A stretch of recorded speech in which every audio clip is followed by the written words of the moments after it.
Hello guys. Welcome once again to my new video. मैं हूं दीपक कादियान। और आज इस वीडियो में यार हम बात करने वाले हैं एसएससी सीजीएल की प्रिपरेशन के बारे में। एक्चुअली लास्ट वीडियो जो थी यार, first of all thank you very much last video पे इतना सारा प्यार और सपोर्ट देने के लिए। एंड उस वीडियो पे बहुत सारे कमेंट्स थे कि मेरी एसएससी सीजीएल की प्रिपरेशन के बारे में बताया जाए। आज मैं उसी के बारे में वीडियो बनाने वाला हूँ। ओके। सबसे पहले यार ये जर्नी जो मेरी हुई थी स्टार्ट अपने सीजीएल की प्रिपरेशन के बारे में, ये स्टार्ट हुई थी 2015 में। थोड़ा सा पीछे चलते हैं, मैंने 2014 में अपनी इंजीनियरिंग कंप्लीट की थी। एंड उसके बाद मैंने एक जॉब करी वेबकोस में। एक पीएसयू है वेबकोस। एक्चुअली मैंने गेट का एग्ज़ाम दिया था जब मेरी इंजीनियरिंग चल रही थी उस टाइम पे। एंड गेट के एग्ज़ाम में मेरी जो ऑल इंडिया रैंक आई थी वो आई थी 666। उसके बेसिस पे मेरा सिलेक्शन हुआ पीएसयू में। एंड वहाँ पे जब मैं जॉब कर रहा था तब इन बिटवीन मई 2015 में नोटिफिकेशन आया सीजीएल 2015 का। उस टाइम तक यार मेरे माइंड में कुछ था नहीं, मैं सीजीएल दूंगा नहीं दूंगा। हाँ, जॉब प्रोफाइल के बारे में थोड़ा सा पता था कि जॉब प्रोफाइल पीएसयू से थोड़ी बेटर रहती है वहाँ पे। जब नोटिफिकेशन आया तब मैंने इसके बारे में सोचा और फिर उसके बाद मैंने अप्लाई किया। नाउ मई 2015 के बाद जो प्रिलिमिनरी एग्ज़ाम था वो हुआ था अगस्त 2015 में। टाइम पीरियड यार 3 साढ़े 3 महीने का ही था प्रिपरेशन के लिए, और साथ में जॉब भी चल रही थी। ना मैंने कहीं कोचिंग ली थी ना कुछ और, मैंने खुद से ही सारी तैयारी करी थी। स्टार्ट करते हैं यार एक एक करके, कैसे कैसे मैंने किन किन सब्जेक्ट्स के लिए कौन कौन सी बुक्स पढ़ी थी एंड कैसे कैसे मैंने तैयारी करी थी। सबसे पहले बात करते हैं एग्ज़ाम पैटर्न के बारे में। देखिए आजकल जो थोड़ा सा पैटर्न जो है थोड़ा सा चेंज हो गया है, बट 2015 में जब मैंने एग्ज़ाम दिया था उस टाइम पे जो पैटर्न था उसमें क्या था कि एक प्रिलिमिनरी एग्ज़ाम होता है, उसमें 4 सब्जेक्ट्स होते हैं, 200 मार्क्स का पेपर होता है। फिर उसके बाद मेंस होता है जिसमें 2 सब्जेक्ट होते हैं, 400 मार्क्स का दूसरा पेपर होता था। एंड थर्ड होता था इंटरव्यू 100 मार्क्स। टोटल होते थे 700 मार्क्स। उसके हिसाब से मैंने स्ट्रेटजी बनाई अपनी यार कि ज़्यादा टाइम है नहीं और साथ में जॉब भी है। इसीलिए जितना मेरे पास टाइम था उसी हिसाब से मैंने प्रिपरेशन करी थी अपनी। अब बात करें अगर प्रीलिमिनरी एग्ज़ाम के लिए, जो 4 सब्जेक्ट्स थे, सबसे पहले इंग्लिश। इंग्लिश का यार देखो मेरा बेस बहुत पहले से था। जब मैं इंजीनियरिंग कर रहा था उस टाइम पे 2012 में मैंने स्टार्ट किया था इंग्लिश न्यूज़पेपर पढ़ना। और इंग्लिश न्यूज़पेपर जो मैं पढ़ता था वो पढ़ता था मैं द हिंदू। एक्चुअली जो मेरे बड़े भाई हैं उन्होंने मुझे उस टाइम पे सजेस्ट किया था कि आगे जाके कोई भी एग्ज़ाम की प्रिपरेशन करना, बट अगर अभी से न्यूज़पेपर पढ़ना स्टार्ट कर दिया तो ये बहुत अच्छा बेस बना देगा इंग्लिश, कोई भी एग्ज़ाम की इंग्लिश क्रैक करने के लिए। उस टाइम पे मैंने 2012 में ही पढ़ना स्टार्ट किया। एंड न्यूज़पेपर की एक अच्छी बात क्या होती है यार, अगर आप न्यूज़पेपर ढंग से पढ़ते हो थोड़ा सा स्ट्रैटेजिकली, ये नहीं कि पूरा अखबार लास्ट शुरू से लास्ट तक पूरा का पूरा पढ़ना है, बट अगर आप थोड़ा स्ट्रैटेजिकली पढ़ोगे उसको, like first 2 pages and after that editorial and after that finance, and उसके बाद अगर आप शौकीन हो तो स्पोर्ट्स वाला तो आप वैसे ही पढ़ लोगे। अगर आप इस तरीके से न्यूज़पेपर पढ़ोगे तो आपको मुश्किल से रोज़ का 1 घंटा न्यूज़पेपर पे देना है एंड आपका इंटरेस्ट भी डेवलप होगा। एंड उसके बाद मैंने, शायद मैं जब तक दिल्ली था तब तक मैंने इंग्लिश न्यूज़पेपर छोड़ा नहीं, मैं डेली न्यूज़पेपर पढ़ता था।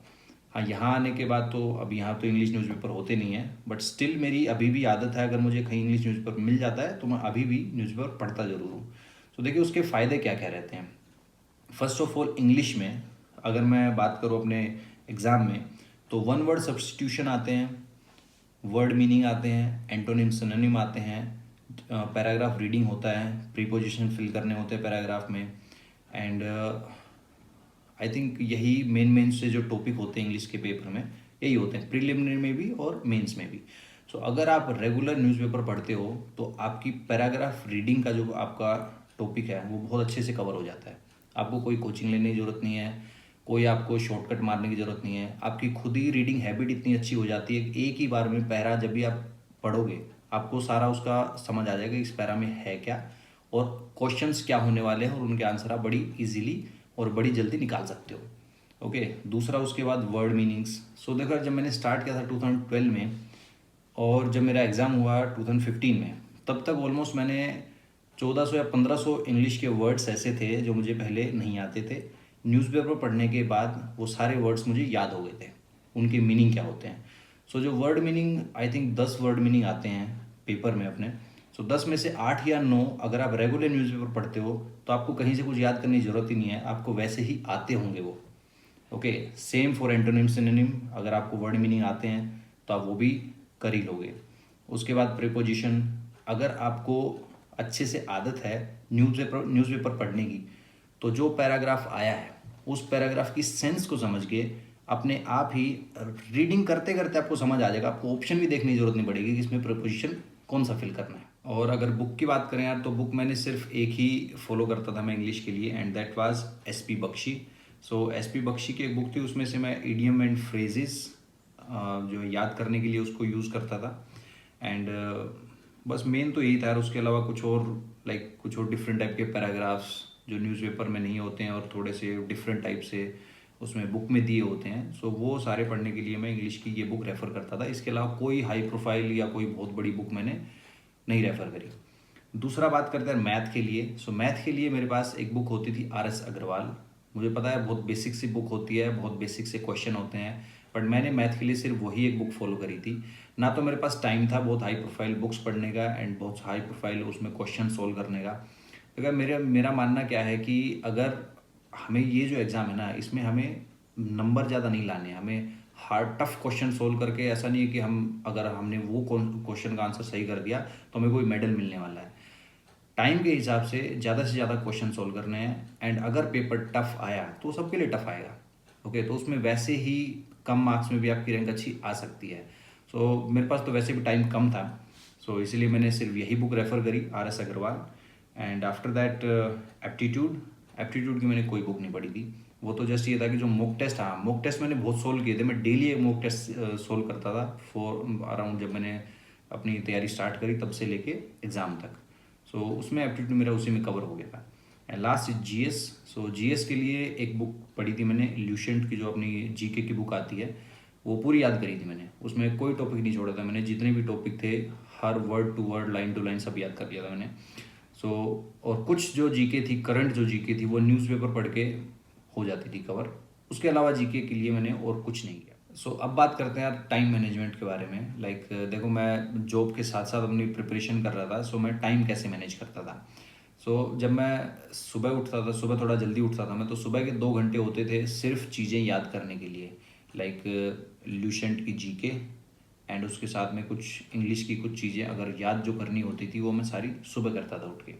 उसके बाद मैं फ़ोटो खींच के रखता था फ़ोन में नेक्स्ट पेजेस की, जो मुझे याद करने होते थे, वन वर्ड सब्स्टिट्यूशन या कुछ और चीज़। सो उन पेजेस की जो फ़ोटोज़ मैंने खींची होती थी, जब मैं उसमें ऑफिस के लिए ट्रैवल कर रहा होता था, जाते टाइम या आते टाइम, मेट्रो में या ऑटो में या कहीं भी, सो उस टाइम मैं अपनी उसकी रीडिंग करता था, वो सारी याद करने की कोशिश करता था मैं उस टाइम पे।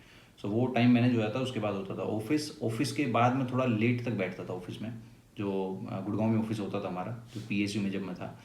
सो वहाँ पे बैठ के मैं अपने मॉक टेस्ट सोल्व करता था। सो ऑफिस से डेली एक मॉक टेस्ट सोल्व करने के बाद ही मैं वहाँ से निकलता था।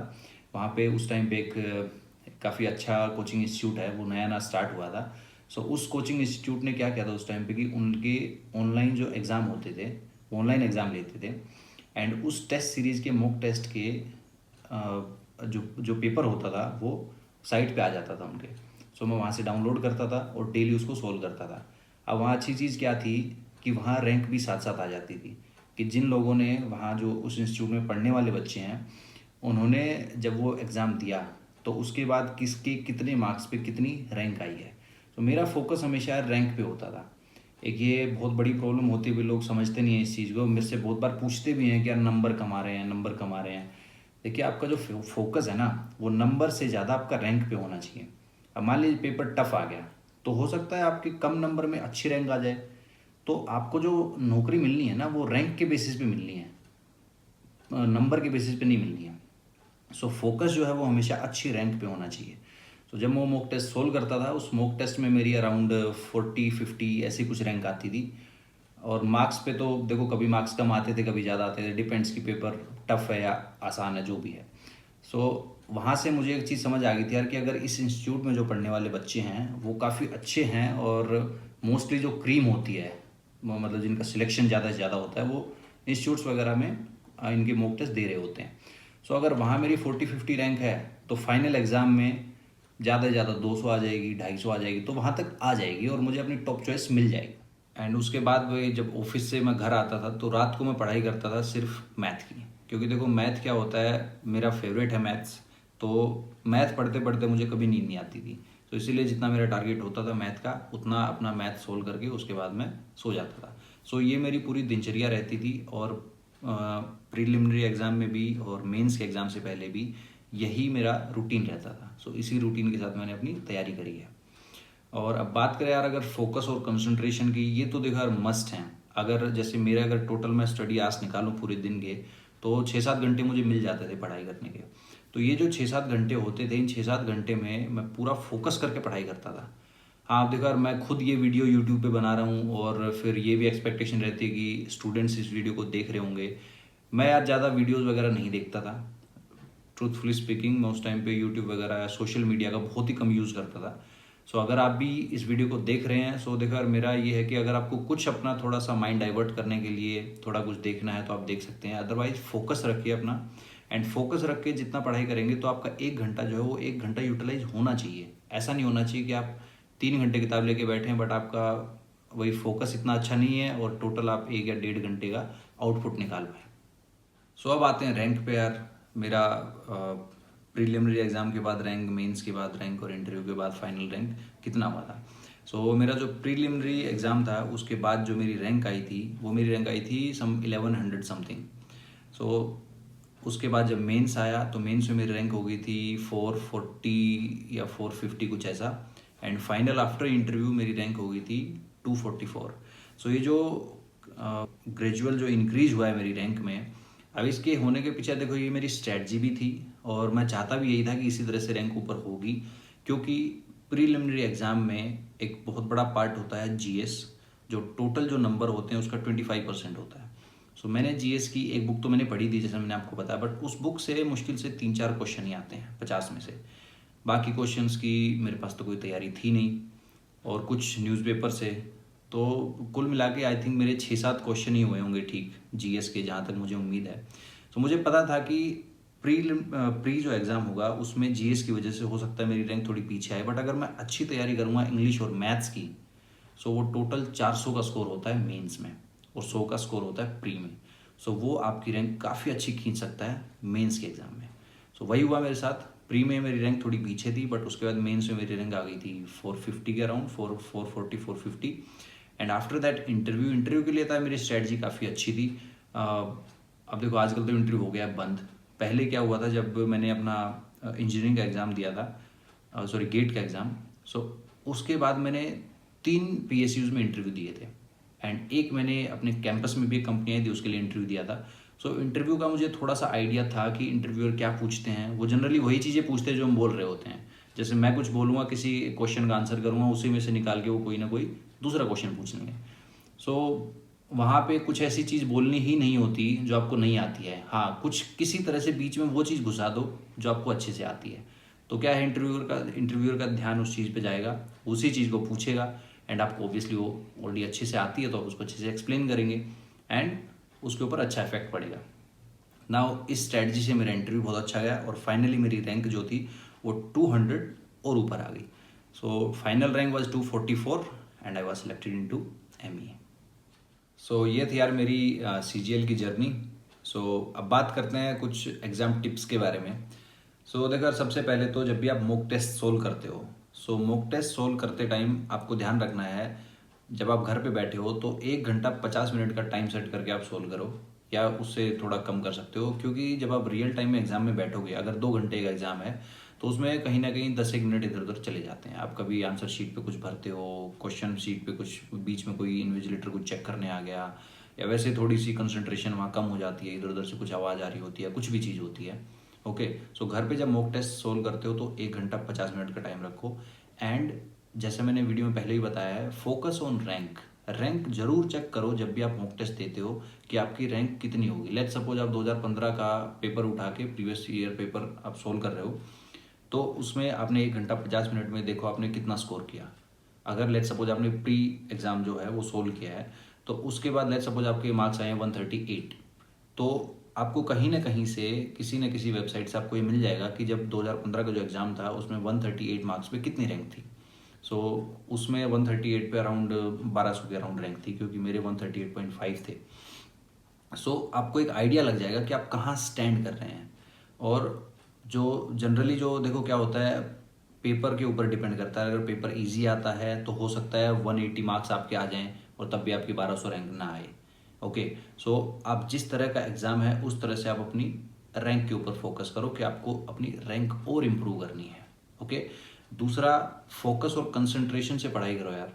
कई बार क्या होता है, हम यूट्यूब देखते हैं या कोई और दूसरी चीज़ देखते हैं एंड देखते ही चले जाते हैं। ओके, सो अभी टाइम मिला हुआ है, एग्ज़ाम पोस्टपोन हो रहे हैं, कुछ एग्ज़ाम टाइम पे हो रहे हैं। सो अगर टाइम एग्ज़ाम पोस्टपोन भी होता है तो भी थोड़ा सा और आपको और अच्छी तैयारी करने का मौका मिल जाएगा। क्योंकि देखो, आपको टोटल मार्क्स कुछ नहीं पता आपको कितने लेके आने हैं। हो सकता है बाकी जो आपके साथी हैं जो तैयारी कर रहे हैं वो और ज़्यादा तैयारी करें, तो आपको और ज़्यादा अच्छी तैयारी करके और ज़्यादा नंबर लेके तब आपकी अच्छी रैंक आएगी। सो बीच में ढील तो देनी नहीं है बिल्कुल भी। Okay, and last thing is, exam से पहले आप कभी भी हार्ड पेपर सोल्व मत करना। लेट्स सपोज कल एग्ज़ाम है, देखो ये मेरी स्ट्रेटजी हो सकता है आपकी स्ट्रेटजी कुछ अलग हो, बट ये मेरी सोच है और मैं ऐसे ही करता हूँ कि अगर कल एग्ज़ाम है तो आज के दिन मैं एक मॉक टेस्ट सोल्व करता था। वो मॉक टेस्ट जो पहले मैंने सोल्व किया हुआ है और मुझे सबसे आसान लगा है। ओके, अब उसमें मान लीजिए आपने वो मॉक टेस्ट सोल्व किया, आपके 180 मार्क्स आए आउट ऑफ 200, आपको बहुत कॉन्फिडेंट फील होगा। एंड जब आप पेपर में जाओगे आपको लगेगा हाँ आज मैं बहुत अच्छा करने वाला हूँ। मान लीजिए इसी टाइम पे कल एग्ज़ाम है और आज आपने कोई बहुत हार्ड पेपर ट्राई किया आपने। ओके, आपको उसमें से 36 कमी आपने में नज़र आ जाएंगी कि यार ये तो मेरा तो ये भी प्रिपेयर नहीं है, अरे यार मेरे से तो ये भी क्वेश्चन सोल्व नहीं हुआ, मेरा तो ये भी कमज़ोर है। कॉन्फिडेंस इतना डाउन हो जाएगा, अगले दिन पेपर में इजी क्वेश्चंस पे भी आप डाउट करने लगोगे कि इसमें कुछ ट्रिक तो नहीं है, कहीं मैं इसको गलत तो सोल्व नहीं कर रहा। सो इसीलिए एग्ज़ाम से पहले भाई मेरी तो स्ट्रेटजी ही रहती थी कि ईजी पेपर सोल्व करें, अपना कॉन्फिडेंस बढ़ेगा और उसके बाद अगले दिन फुल कॉन्फिडेंस के साथ अपना पेपर देके हैं। Okay, so best of luck जो भी एस्पायरेंट्स हैं जो सीजीएल या फिर किसी और भी एग्ज़ाम में, और अगर वीडियो देख रहे हैं और किसी और एग्ज़ाम में अपीयर होने वाले हैं, सो आपके लिए best of luck. I think ये जो मेरी स्ट्रैटेजी थी ये कहीं ना कहीं इसमें से कुछ ना कुछ आपके काम का आपको मिला होगा।